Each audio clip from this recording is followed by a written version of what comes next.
When teaching creative writing workshops, I generally offer an idea, a nudge, a prompt, and what happens next, as many of you know from your own writing experiences, is alchemy, a form of magic requiring pen, paper, and a certain courage. In workshops all across Oregon, my aim is to make some good word trouble, some necessary word trouble, to paraphrase Congressman John Lewis. So this third grader in Paulina, Oregon, a little town in Central Oregon, had this response to the prompt, I come from.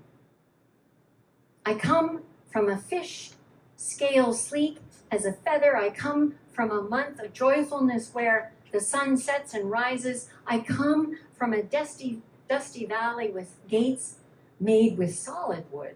I come from a ranch where horses stir up the ground. Or this, from a young cadet and candidate for a high school diploma enrolled at the Oregon National Guard Youth Challenge program. This is a program for kids a little sideways with themselves, with life. It's a military-based program. They can get a GED or a high school diploma there. The thing I was quickly made aware of is the process is like this. Do I have permission to speak, ma'am? Yeah, go ahead. Ma'am. Yeah. Ma'am, could you help me write a love poem? This is not that love poem, although it is a love poem. It's a poem about learning to love yourself, which is actually all of our jobs. And mind you, this was 3 platoons, 2 male, 1 female. We all met as a group, and then out of each platoon, 15 kids were pulled. And I had about 45 minutes with them. And this young man put this down. I come from a black pot of ink, a well of darkness, greed, and cruelty I've drowned 1,000 times, but not today. Today, I spill the ink upon the page and turn shadows into light.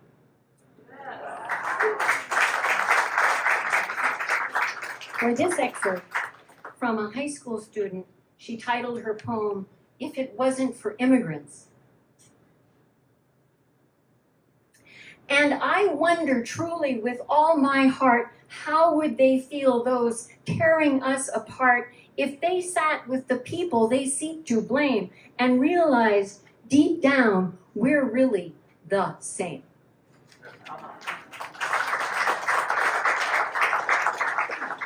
Maybe tomorrow or the next day, you will take a moment to sit down and write a line or two to the prompt, I come from. Or instead, maybe you'll pen a poem for someone needing a poem, one that helps ease both the poet's and the reader's experience of loss. Flying to the East Coast to my father's memorial, this poem came to me, cropped short. Once I had hair to my waist, and when finally I had it cut short, I still for the longest time ran my brush past where the cropped strands now so abruptly ended. They may as well have been real. That's how it feels to have you gone.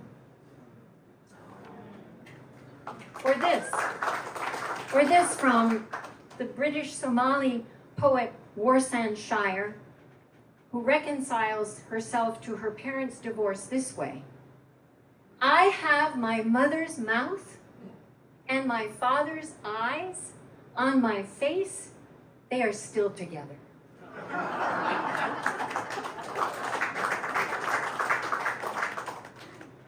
So you could write either of those, where I come from, or a poem to help yourself or somebody out. Or how about after shopping for groceries, you write a poem about a fruit or a vegetable. Make sure it's a poem that does its job as a poem, changing forever our perception of its subject. Will you ever see a dead bee on a pillow in the same way again? No. Take, for example, this one-line poem by Joseph Hutchinson. And I have to mention, the subject of this poem was on sale at the market recently, so I bought a couple. And when checking out, I asked the weary-looking woman at the till if she liked poems. She looked irritated, and some, she said, not looking up. I have one for you. And holding my purchase up in the air, I recited Joseph Hutchinson's one-line poem, titled Artichoke. Oh, heart, weighed down by so many wings. The woman finished bagging my groceries, head down, saying nothing, printed out my receipt, handed it to me, and for the first time during our encounter, looked up, met my gaze. Thank you for the poem. Poetry freshens the world, keeps us alive, holds us accountable to ourselves and others. If you ask me, poems are easy access ambassadors of compassion, love, connectedness, a call to open arms. Poetry, says Mary Oliver, is a life-cherishing force. For poems are not words after all, but fires for the cold, ropes let down to the lost, something as necessary as bread in the pockets of the hungry. So, as you can see, given Joseph Hutchinson and various others so far, poems don't have to be long or highbrow or somber. As poet Alice Fulton says of Billy Collins' book, Musical Tables, his short poems, he puts the fun back in profundity. So here are two by Billy Collins. 3 a.m. Only my hand is asleep, but it's a start. Or motel parking lot. Saying goodbye is so sad.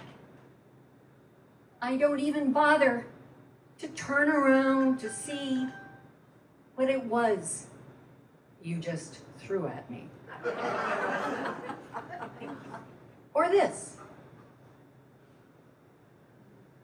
from A.R. Ammons, Their Sex Life, one failure on top of another.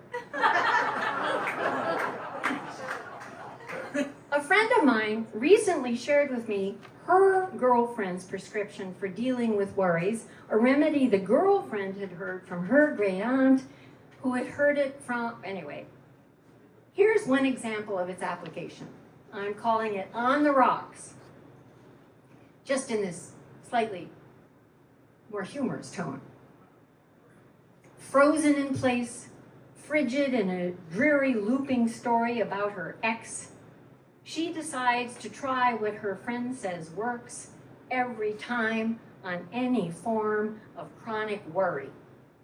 She's to write his name in tiny, tiny print on a tiny, tiny tag. Morris, say, or for flair, Maurice, or more accurately, egg-sucking dog, but let's not go there. Then seal it in plastic wrap, put it in an ice tray, fill the tray with water, and freeze. She's assured it's not a curse, not exactly, more a letting go, opening to the peace of mind justice bestows, and the ensuing calm that frees the eager, infinite, colorful possibilities to flow again. Ah! And if she wants, says her friend, just for fun, on a Saturday night, place his ice cube in a glass of whiskey and watch his name swim, gasping, drunk, to the top of her thoughts before returning him to the freezer. Thank you so much for this evening, the opportunity to be with you.